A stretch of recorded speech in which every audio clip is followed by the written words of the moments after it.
오늘 아침에 우리에게 주시는 하나님의 은혜의 말씀은 출애굽기 3장 7절에서 14절의 말씀입니다. 출애굽기 3장 7절에서 14절의 말씀 다 같이 합독하도록 하겠습니다. 여호와께서 가라사대 내가 애굽에 있는 내 백성의 고통을 정령이 보고 그들이 그 간역자로 인하여 부르짖음을 듣고 그 우고를 알고 내가 내려와서 그들을 애굽인의 손에서 건져내고 그들을 그 땅에서 인도하여 아름답고 광대한 땅, 젖과 꿀이 흐르는 땅, 곧 가나안 족속, 헷 족속, 아모리 족속, 브리스 족속, 히위 족속, 여부스 족속의 지방에 이르려 하노라. 이제 이스라엘 자손의 부르짖음이 내게 달하고 애굽 사람이 그들을 괴롭게 하는 학대도 내가 보았으니 이제 내가 너를 바로에게 보내어 너로 내 백성 이스라엘 자손을 애굽에서 인도하여 내게 하리라. 모세가 하나님께 고하되 내가 누구간데 바로에게 가며 이스라엘 자손을 애굽에서 인도하여 내리이까. 하나님이 가라사대 내가 정녕 너와 함께 있으리라. 내가 백성을 애굽에서 인도하여 낸 후에 너희가 이 산에서 하나님을 섬기리니 이것이 내가 너를 보낸 증거니라. 모세가 하나님께 고하되 내가 이스라엘 자손에게 가서 이르기를 너의 조상의 하나님이 나를 너희에게 보내셨다 하면 그들이 내게 묻기를 그의 이름이 무엇이냐 하리니 내가 무엇이라고 그들에게 말하리이까. 하나님이 모세에게 이르시되 나는 스스로 있는 자니라. 또 이르시되 너는 이스라엘 자손에게 이같이 이르기를 스스로 있는 자가 나를 너희에게 보내셨다 하라. 아멘. 하나님의 말씀입니다.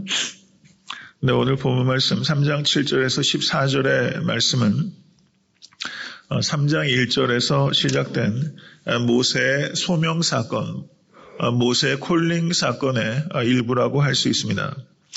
3장 7절에서 8절에서 하나님께서는 하나님의 구원의 계획을 밝히고 계십니다.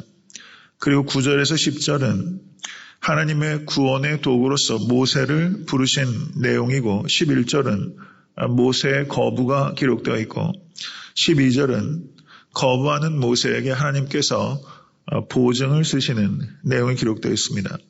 그리고 13절은 하나님의 이름에 대한 모세의 질문이 기록되어 있고 그리고 14절은 하나님이 누구신지에 대한 하나님의 대답이 기록되어 있는 말씀이라고 볼 수 있습니다. 출애굽기 3장 7절에서 8절의 말씀은 이 말씀은 다시 한번 좀 읽어보죠.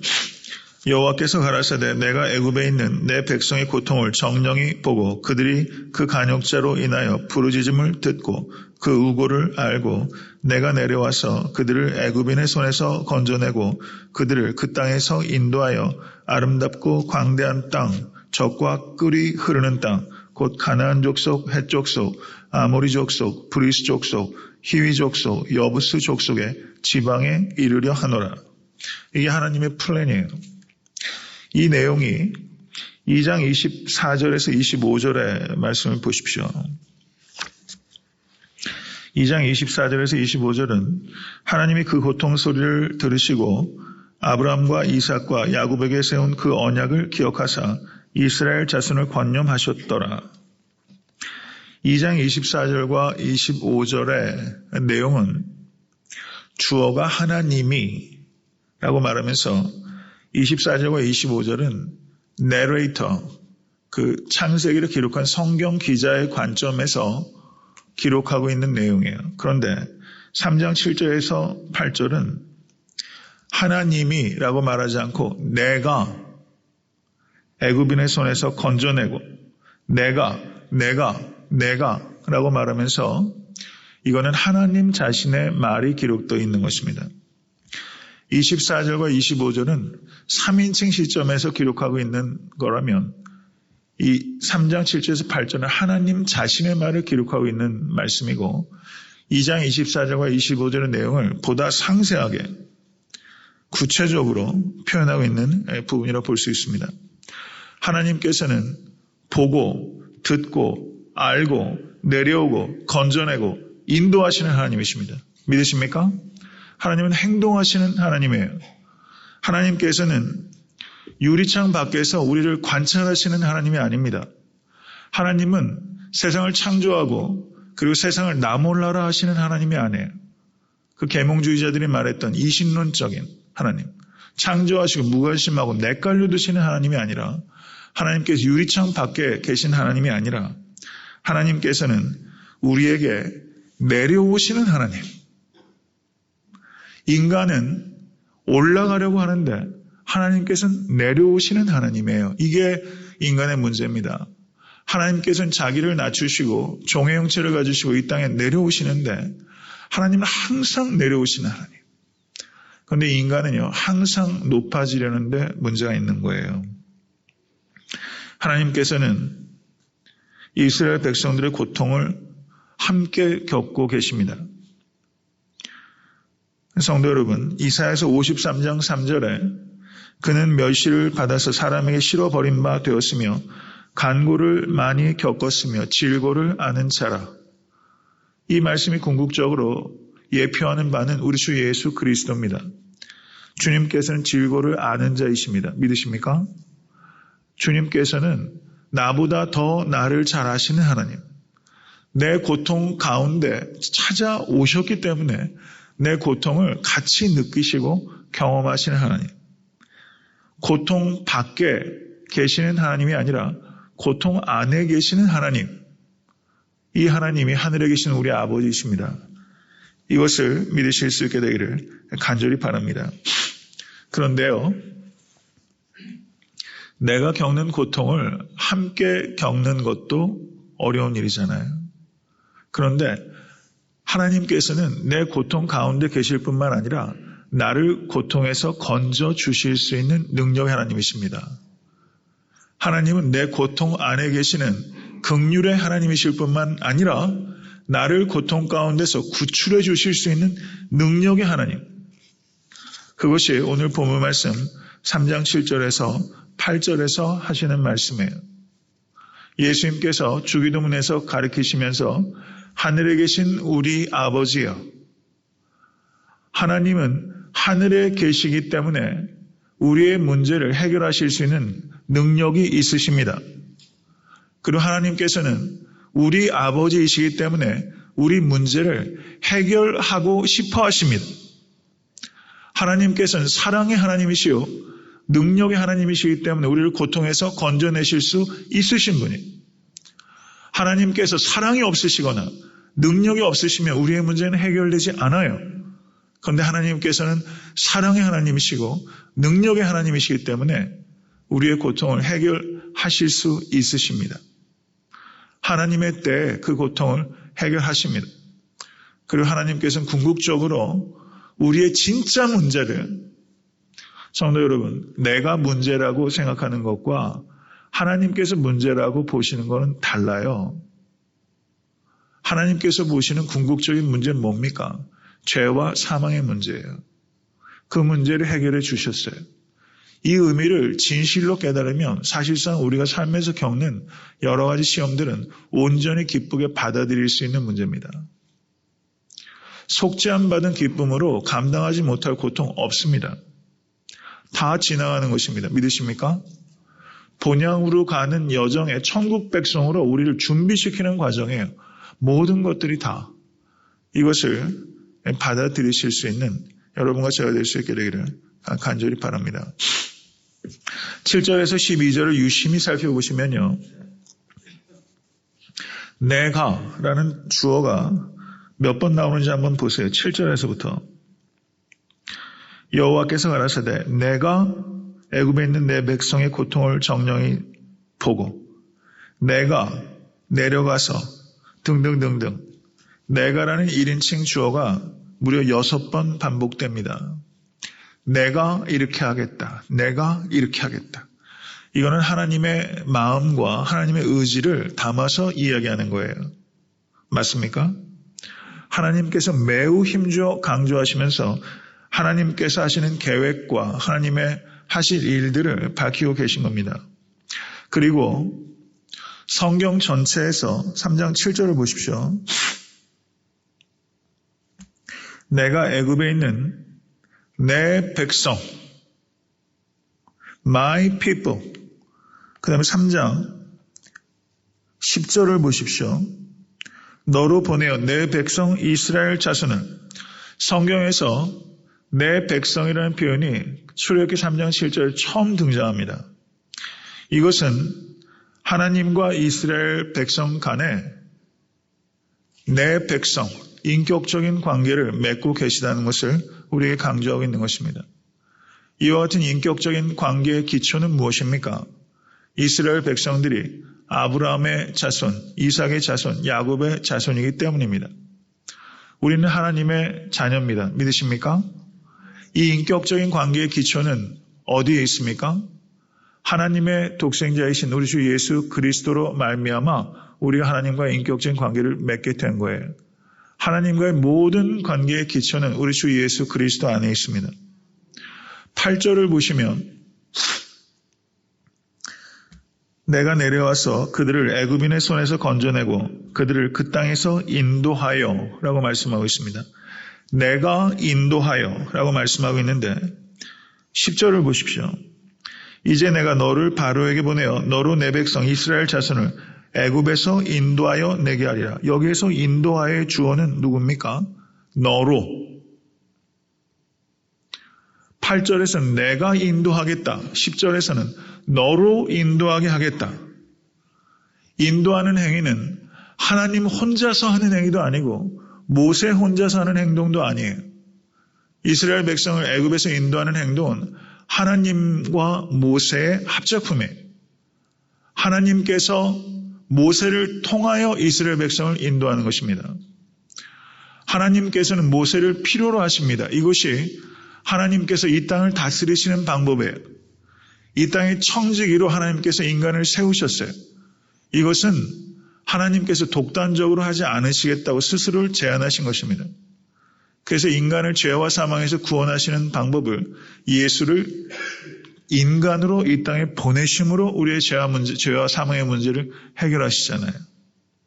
성도 여러분, 하나님의 구원의 역사를 이루기 위해서는 우리를 필요로 하신다는 뜻입니다. 하나님의 복음을 통해서 구원의 역사를 이루시는데 그 복음을 증거하는 증인으로서 우리를 부르신 거예요. 우리는 하나님의 구원 역사에 반드시 필요한 도구입니다. 믿으십니까? 듣지 아니하고 어떻게 믿음이 날 수 있습니까? 우리는 구원의 도구예요. 이 얼마나 위대한 일입니까? 이 소명 잘 감당하실 수 있게 되기를 간절히 바랍니다. 그런데 여기에서 또 하나 중요한 것은 3장 8절을 보십시오. 그 땅에서 인도하여 아름답고 광대한 땅, 젖과 꿀이 흐르는 땅에 이르려 하노라. 하나님의 말씀이 그 땅에서 인도하여 내겠다로 끝난 것이 아니라 이르게 하겠다라고 말씀하고 있는 것입니다. 하나님의 구원은 애굽으로부터의 from Egypt, deliverance from Egypt, 이집트로부터 구원해 내는 것, 이끌어내는 것, 그것이 하나님의 계획의 끝이 아니에요. 하나님께서는 deliverance to Canaan, 하나님께서는 가나안으로 구원하시는 거예요. 하나님의 구원은 죄와 사망으로부터의 구원일 뿐만 아니라 거룩한 삶으로의 구원입니다. 믿으십니까? 이게 구원의 총체적인 국면이에요. 하나님께서는 그저 우리를 죄와 사망으로부터 건져내기 위해서만 예수를 이 땅에 보내신 것이 아니라 예수를 닮아가게 하기 위해서 우리를 구원해내신 것입니다. 이것이 구원의 총체적인 국면이에요. 우리는 구원의 의미를 어디로부터 구원받았는가, 그리고 어디로 구원되고 있는가, 이것을 종합적으로 이해를 해야 됩니다. 그런데 우리가 한국 기독교가 너무 이 메시지가 deliverance from 이 부분만 이야기를 하면서 deliverance to 어디를 향해서 가는지에 대해서 이야기를 하고 있지 않아요. 이 부분이 굉장히 중요한 것입니다. 하나님께서는 우리를 거룩한 백성으로 부르셨습니다. 그 일을 감당할 수 있도록 하기 위해서 예수 그리스도를 십자가에 못 박은 것입니다. 디도서 2장 14절에 그가 우리를 대신하여 자신을 주심은 모든 불법에서 우리를 구속하시고 우리를 깨끗하게 하사 선한 일에 열심하는 친백성이 되게 하려 하심이니라. 아멘. 선한 일을 하였기 때문에 구원하신 것이 아니라 선한 일을 열심으로 감당하라고 우리를 구원하신 거예요. 이 사실을 깊이 생각하시고 삶 속에서 살아가실 수 있게 되기를 간절히 바랍니다. 9절의 말씀을 보시면 이제 이스라엘 자손의 부르짖음이 내게 달하고 애굽 자손이 그들을 괴롭게 하는 학대도 내가 보았으니, 이 말씀은요 3장 7절의 내용을 보다 요약한 거예요. 이제 이스라엘 자손의 부르짖음이 내게 달하고 애굽 사람이 그들을 괴롭게 하는 학대를 내가 보았으니, 10절 이제 내가 너를 바로에게 보내어. 하나님의 보심의 결과가 무엇입니까? 보내심이에요.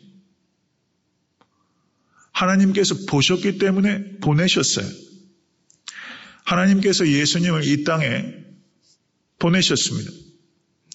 예수님께서도 요한복음을 보시면 나는 하나님께 보내심을 받은 자다 라는 것에 대해서 무수하게 반복하고 계세요. 적어도 수십 번. 예수님께서 요한복음 4장 34절에 예수께서 이르시되 나의 양식은 나를 보내신 이의 뜻을 행하며 그의 일을 온전히 이루는 이것이니라. 성도 여러분, 이 양식 가지고 오늘 살아가시기를 간절히 축원합니다. 그리고 요한복음 12장 49절에서 50절에 내가 내 자의로 말한 것이 아니요 나를 보내신 아버지께서 나의 말할 것과 이룰 것을 친히 명령하여 주셨으니 나는 그의 명령이 영생인 줄 아노라. 그러므로 나의 이르는 것은 내 아버지께서 내게 말씀하신 그대로 이르노라 하시니라. 예수님께서도 말씀하실 때 자의로 말하지 않았습니다. 목회자도 성도도 자의로 말해서는 안 돼요. 성경 말씀에 깊이 들어가십시오. 그리고 복음적인 우리 참된 복음을 삶 속에서 증거하십시오. 그리고 예수님께서 요한복음 20장 21절에 뭐라고 말씀하시냐면 너에게 평강이 있을지어다. 아버지께서 나를 보내신 것 같이 나도 너희를 보내었노라. 이 말씀 믿으실 수 있게 간절히 바랍니다. 모세만 보내신 것이 아니라 우리도 보내심을 받은 존재예요. 세례 요한이 사람들이 와서 세례 요한이 누구냐라고 물었을 때 세례 요한이 자기를 소개하기를 나는 그리스도가 아니요 그의 앞에 보내심을 받은 자다. 이것이 세례 요한의 자기 정체성이에요. 여러분과 저의 정체성은 보내심을 받은 자입니다. 그러면 우리가 무엇을 위해서 보내심을 받은 자인가? 세례 요한은 예수님의 초림에 앞서서 보내심을 받은 자요. 이 땅의 성도는 예수의 재림 앞에 보내심을 받은 자입니다. 예수님의 초림을 증거했던 세례 요한처럼 우리는 예수님의 재림을 증거하라고 이 땅에 보내신 제2의 세례 요한이에요. 이것이 여러분과 저의 정체성입니다. 이 정체성에 부합하게 살아가고 계십니까? 이것을 깊이 생각하시면서 삶 속에 생활하실 수 있게 되기를 간절히 바랍니다. 11절의 내용을 보시면 모세가 하나님께 고하되 내가 누구간데 바로에게 가며 이스라엘 자손을 애굽에서 인도하여 내리이까. 모세는요 자신의 한계를 알고 있던 사람입니다. 사사기에 보면 기드온도 나의 집은 므낫세 중에 극히 약하고 나는 내 아비 집에서 제일 작은 자니이다. 이사야 6장을 보셔도 이사야가 나는 아이라 말할 줄을 알지 못하나이다. 성도 여러분, 스스로 무자격하다는 것을 고백하는 것이 유자격하다는 것을 나타내는 거예요. 이거 깊이 생각하십시오. 나는 자격이 있다라고 생각하실 않으실 수 있기를 간절히 바랍니다.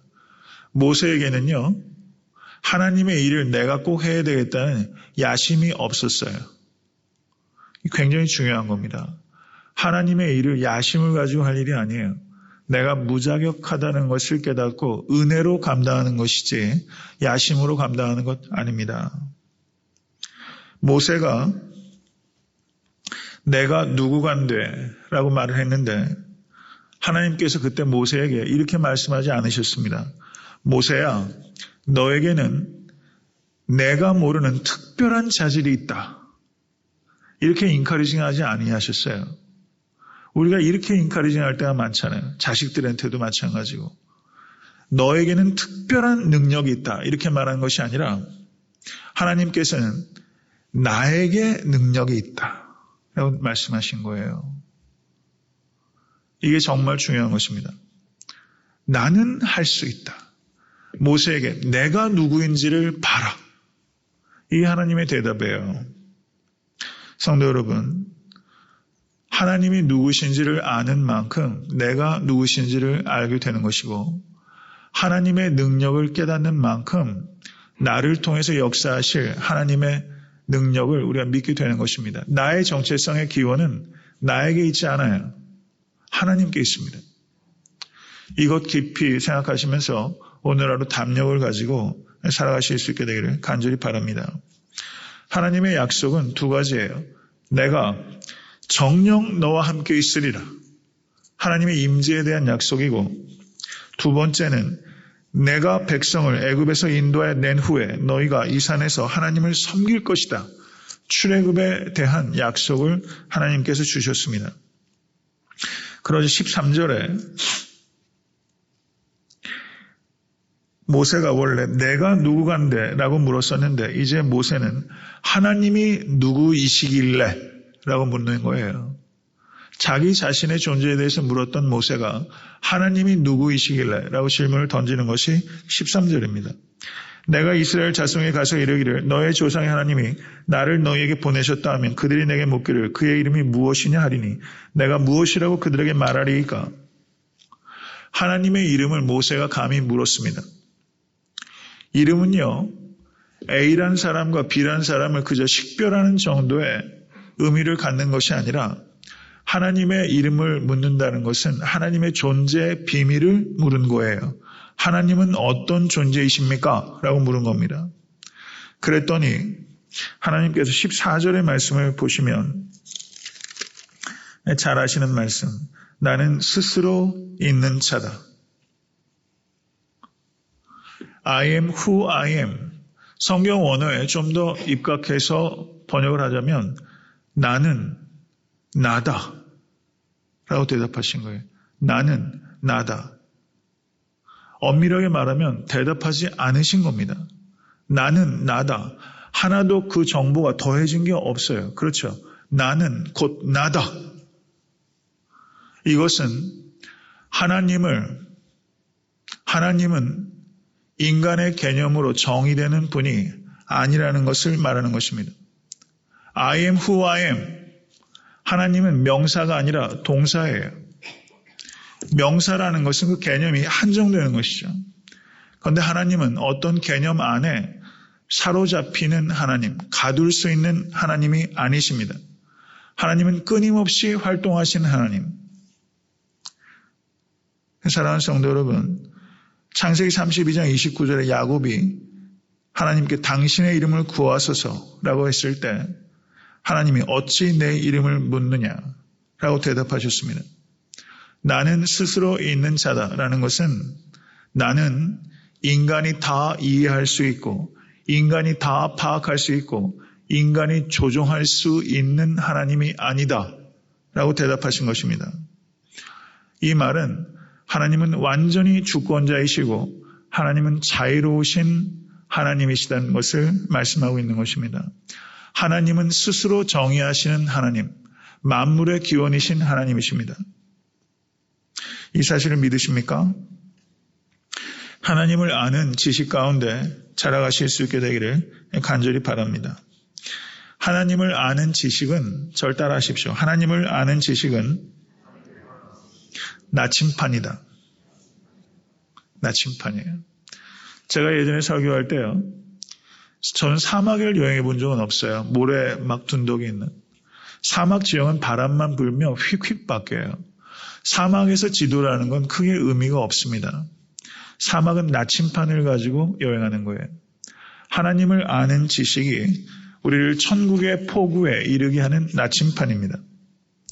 하나님을 아는 지식 가운데 더욱더 자라가십시오. 나는 스스로 있는 자다. 이것은 거대하고 위대한 주제예요. 하나님을 알아가시기 위해서 우리는 세 가지 책을 봐야 됩니다. 성경책, 그 다음에 scripture, 성경책, nature, 자연, 그 다음에 history, 역사. 역사의 주인공은 하나님이십니다. 믿으십니까? 성경 말씀을 중심으로 자연과 역사를 통해서 하나님을 알아가십시오. 깊도다 하나님의 지혜와 지식에 부여하며 그의 판단은 측량치 못할 것이며 그의 길은 찾지 못할 것이로다. 여러분과 제가 진실로 목마름을 가져야 되는 것은 목마른 사심의 시냇물을 찾는 것처럼 여호와 하나님을 아는 지식에 목마름을 가져야 됩니다. 영원토록 이 목마름을 가지십시오. 이건 고결한 목마름이에요. 영원토록 하나님을 알아가십시오. 그리고 하나님을 닮아가시는 여러분과 제가 될 수 있게 되기를 주님의 이름으로 간절히 축원합니다.